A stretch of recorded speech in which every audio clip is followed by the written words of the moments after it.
2 years ago, Steve and I met at the town's library. He is one of the cutest guys I know. He has golden hair that stops just at the nape of his neck, and his icy blue eyes knock me into a daydream. Many times I've caught him staring at me. He would forget himself, and I would catch him staring. And every time this happens, I can see in his eyes he feels embarrassed. But what Steve doesn't know is that I stare at him too. All the time, even. Before the first time I saw him, I only visited the library twice a month. But from the first moment I laid eyes on him, something about him really strikes me. Maybe it's the way he smiles, or how he brushes his hair away from his face when he reads, or how he blinks those dreamy eyes whenever I catch him staring. All I know is that from the moment I saw him, I want more than anything to be with him. Before I start my story, please subscribe to this channel for more interesting stories yet to come. I continue to wait for him to reach out, but he never does. So one day, I try to do something different. I stare at him until he catches me staring, and then I smile at him. At first, he looks down and blushes. Then he raises his face and smiles back at me. Finally, he walks up to my seat and asks if he can sit. Why not? I say with a big smile. We talk for hours. I have never been good at making conversations, but with Steve, talking is as easy as breathing. I have never gotten along with anyone, but when it comes to Steve, we get along as easily as a boat on the water. We enjoy each other's company. We have a lot in common, too, which gives us plenty to talk about. The next time we meet at the library, we sit next to each other again. And instead of reading, all we do is talk about each other. He laughs at me and I laugh at him, and it never feels like we need to pretend when we're together. Steve enjoys watching me talk. So much, he's able to recount the things I say word for word and laugh about it all over again. We exchange numbers, and soon after that, we start to text every day. I will go to bed every day thinking about him, making up fantasies in my head about spending the night in his arms. I begin to yearn more and more for his touch, his smell, his company, his voice, and soon it fills me with great despair whenever we're about to say goodbyes. I have only known Steve for a few weeks, and yet it feels like I've known him my whole life. He is kind, caring, he checks up on me, and he always knows just the right words to say to make me smile. It's for these reasons that my heart almost stopped when he finally asked me out on a date. Steve knows just how to make a girl feel special, and for our first date, he shows up at my place in a small blue sedan to pick me up. I had been preparing vigorously for the date. I did my hair and nails and tried to look my most beautiful. When he pulls up in front of my apartment building and steps out to meet me, the look in his eyes tells me everything I needed to know. He takes my hand like a gentleman and opens the front passenger door for me. I just keep smiling, trying really hard to keep myself from screaming. But inside, my heart is burning. No man has ever treated me the way Steve is treating me. No one has ever liked me enough to do anything good for me. And here's a beautiful guy who keeps blowing me away with every move he makes. It's a short drive to the restaurant, and we filled the time with small talk. I guess we are saving the real conversation for the table. When we finally arrive at the restaurant, it turns out Steve already made reservations for us. It was the most exquisite restaurant I've ever been to. We sit at our table and a waiter brings us drinks. At this point in our friendship, we already know a lot of little things about each other. And for me, this is an opportunity for a much deeper talk than we've been having. An opportunity to know who he is beyond what I see on the surface. As I stare into his eyes, I feel all of my cells igniting in flames, and my heart unwinding. I wish he knew how I'm feeling inside, and it kills me not to know if he feels the same way. The waiter brings us food, and we eat. It's the best quesadilla I've ever had. The wine is great too. Everything tastes so good, I start to wonder if they all taste good because I'm feeling so good. Steve compliments my look, and I compliment his. I can see he really likes that because he can't seem to stop smiling after I tell him he looks great in his jacket. After a while, I let the small talk end, and I move into a deeper, inquiring conversation.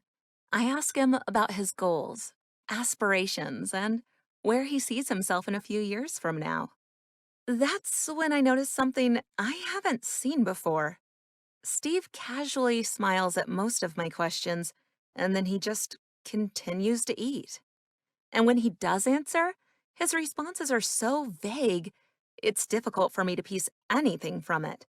At first, he doesn't ask me anything either. He only responds to me. And when he finally asks, it's right back to the petty small talk we've had so many times.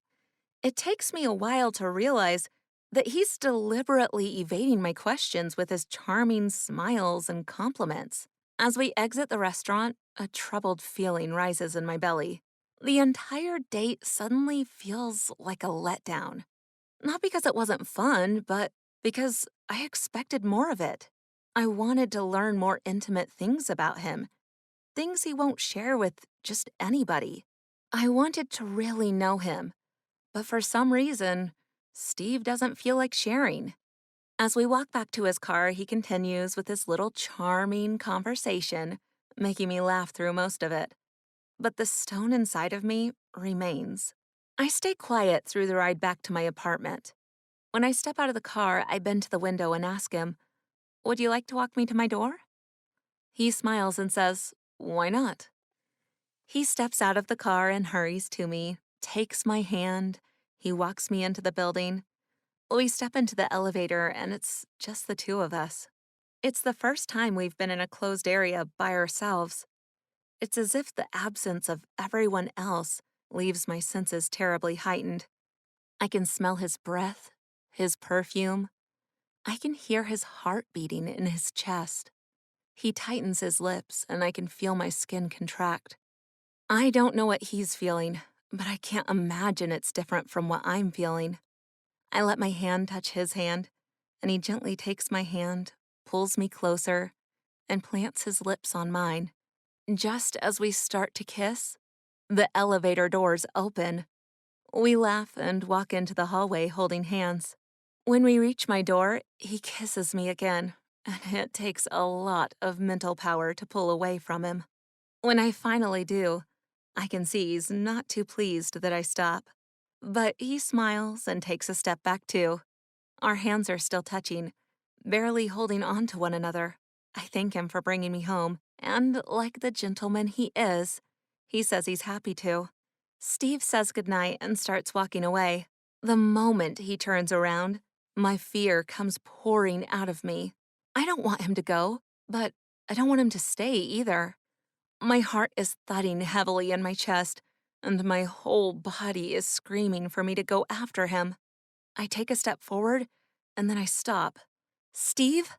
I call, panting heavily, as if it would kill me to say what's on my mind.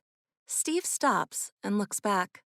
The moment his eyes lock onto mine, I know that I can't hold it in any longer. And like jet streams escaping a black hole, the words pour out of my mouth. "I love you." It's like a siren song. It's the most beautiful and most sincere thing I've ever said to anyone. It makes me happy that I'm finally able to get the words out to him, to let him know what's going on inside my mind, to give him a hint of the storm that's raging for him in my heart. I will never forget the look in Steve's eyes when he hears the words. He narrows his eyes, drops his head, and tucks his hands into his pockets. His smile vanishes, like stars on a cloudy night. "Emily," he said, "you don't mean that." Those 4 words are all it takes to rip my heart into tiny little pieces. We've only known each other for a couple of weeks. We can't be in love yet. It's too early to feel that way. No offense, but I don't think you know what love is. Maybe you like me, but it's not love. I take a step closer to him. I didn't just fall in love with you, Steve. I have loved you since the first time I saw you. Steve chuckles and wipes his forehead. That's not even possible. He steps closer to me and plants a kiss on my forehead. Then he says goodnight. I stand there in that hallway and watch him walk into the elevator until he disappears. I go into my apartment that night and cry myself to sleep. After that night, things aren't the same between us anymore. We stop meeting at the library, and we only text every other day. After about a month after our date, he stops reaching out completely. When I text him, he takes days to respond until he stops responding altogether. I wake up every day completely heartbroken. Steve is the first guy I've been in love with, and I thought he was special. But it turns out he just isn't ready to feel the same for me, or maybe for anyone. The first 5 months after we stopped talking are the hardest. It is an everyday battle trying to get him out of my head. It's like he's everywhere. On my Facebook feed, my Instagram feed, I even see him on other people's faces sometimes. It makes me think I'm going crazy. One bright afternoon, I decide to visit the library for some work-related research. I would have preferred not to, but there isn't any other option. I go in, desperately hoping he won't be there. Sadly, he is. As I walk across the shelf aisle, I hear his voice, and I can't help but look. There he is, sitting and laughing with a beautiful lady. Maybe they are just friends, I tell myself. Then he touches our hair, playfully touches her cheek, and then she takes his hand and holds it to her neck. My stomach rumbles, and a sharp pain shoots up my chest. I feel like crying. They're not just friends. Friends don't touch like that. It surprises me that he's already moved on with someone else. It makes me wonder if he ever really felt anything for me to begin with. Despite my best effort to get over him, I still have feelings for him. I shouldn't look at them. I shouldn't even be here. But yet, I can't help but look, especially at the lady. Gosh, she is beautiful. Maybe that was it.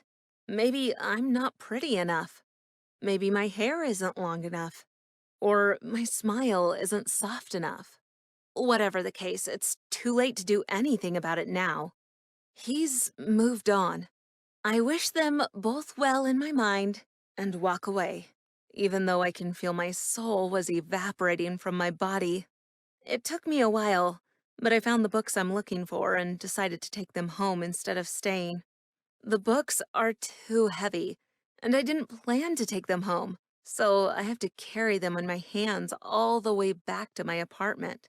As I walk on the street curb heading back home, their picture keeps coming back to my mind.